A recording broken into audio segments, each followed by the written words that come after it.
Hi everyone, welcome and thank you for being here. We are on day 9 and day 9 falls on a Sabbath. It is one of the days that I feared getting into this challenge because 1, it falls on a Sabbath, and 2, it is 37 kilometers of running. So usually on the activities that fall on Sabbath, I do them after Sabbath. And on this Sabbath, sunset was at 6:29. So I waited until 6:29, finished my Sabbath, then did a few tasks, and then went for my run at around 7:30. For a run like this, I take like 4 to 4.5 hours. So that means I ran up to around 11:30. And then I was also preparing for a Master Guide Fair the next day. So after my run, there were tasks that you were given, and I was baking cupcakes. That was a lot easier as compared to decorating a cake. So I did the cupcakes then. Something was telling me to go to bed, then wake up and do the cupcakes. But I decided against that thought and made the cupcakes, and I'm glad I did that because I'm also in a mentorship program in church as a mentor, where I'm needed in church at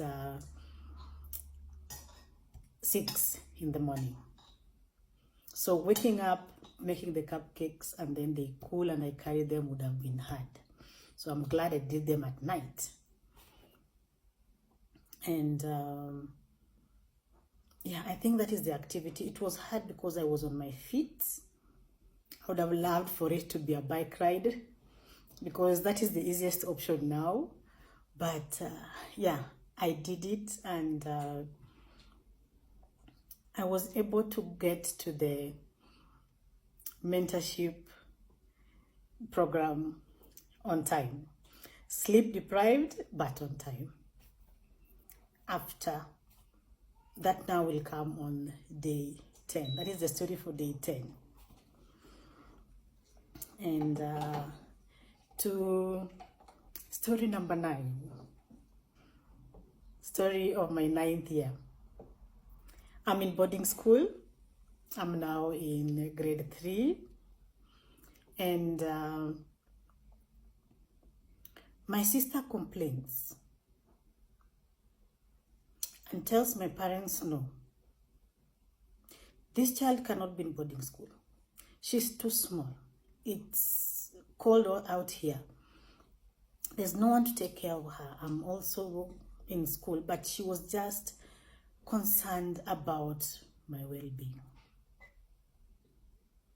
She tells my mom and dad, no, she's too young to be here. She can't cope. And she needs to be near you guys. Remember, at this point, I'm now 8, turning 9 at the end of the year. And my sister has seen me suffer in my first year in boarding school, and she tells my mom and dad, no, get this child out of here. Remember, at this point also, my brothers, Simon and Alan, are not in boarding school yet. So now it is me and my sister who are in boarding school. My sister could understand, she's the firstborn, and at this point maybe she is she's 4 years ahead of me. So when I'm 9, she's around 13. Yeah, yes. So she's 13.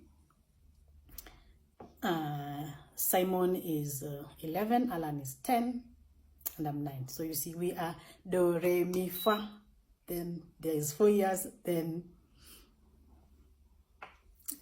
T comes. Or is it so? So, do, re, mi, fa. Do, re, mi, fa. Then 4 years, then so comes. That is my brother Robert.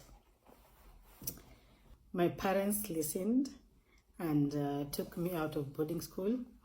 And in class 3, I went back to a day school. Still, I was not living with my mom. We went to school now. It was Simon, Alan, and I. We were at my grandma's place, at a place called Karabondi.